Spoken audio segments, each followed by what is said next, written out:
বৈশাখ মাস শুরুর পর থেকেই দেশের বিভিন্ন স্থানে প্রায় প্রতিদিনই বৃষ্টি হচ্ছে। আজও রাজধানীর আকাশে ভোর থেকে মেঘাচ্ছন্ন ছিল, আর সেই মেঘ ভেঙে বৃষ্টিতে ভিজল ঢাকার বিভিন্ন অঞ্চল। সকাল ৮টার দিক থেকে রাজধানীর বিভিন্ন স্থানে বৃষ্টি শুরু হয়। এতে ভোগান্তিতে পড়েন অফিসগামী ও পথচারী ও নিম্ন আয়ের মানুষ।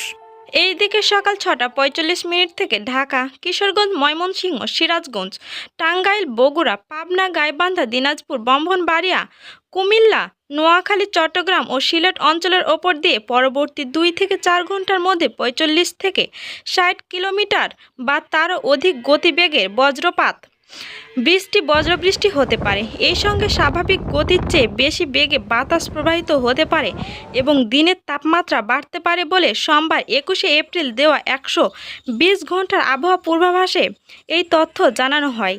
এতে বলা হয়, লঘুচাপের পশ্চিমবঙ্গ ও তৎসংলগ্ন এলাকা পর্যন্ত বিস্তৃত রয়েছে।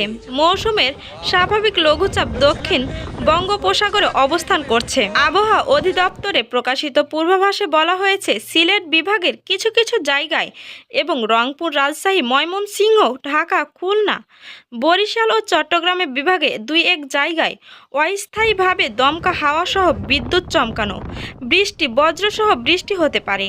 এ সময় সারা দেশে দিন ও রাতের তাপমাত্রা ১ থেকে ২ ডিগ্রি সেলসিয়াস পর্যন্ত বাড়তে পারে। আগামী মঙ্গলবার ২২শে এপ্রিল ময়মনসিংহ ও সিলেট বিভাগের কিছু কিছু জায়গায় এবং রংপুর, রাজশাহী, ঢাকা, খুলনা, বরিশাল ও চট্টগ্রাম বিভাগের ২-১ জায়গায় অস্থায়ীভাবে দমকা হাওয়াসহ বিদ্যুৎ চমকানো, বজ্রসহ বৃষ্টি হতে পারে।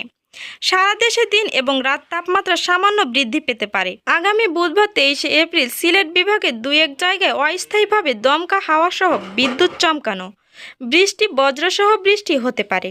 এছাড়াও দেশে অন্যত্র অস্থায়ীভাবে আংশিক মেঘলা আকাশসহ আবহাওয়া প্রধানত শুষ্ক থাকতে পারে।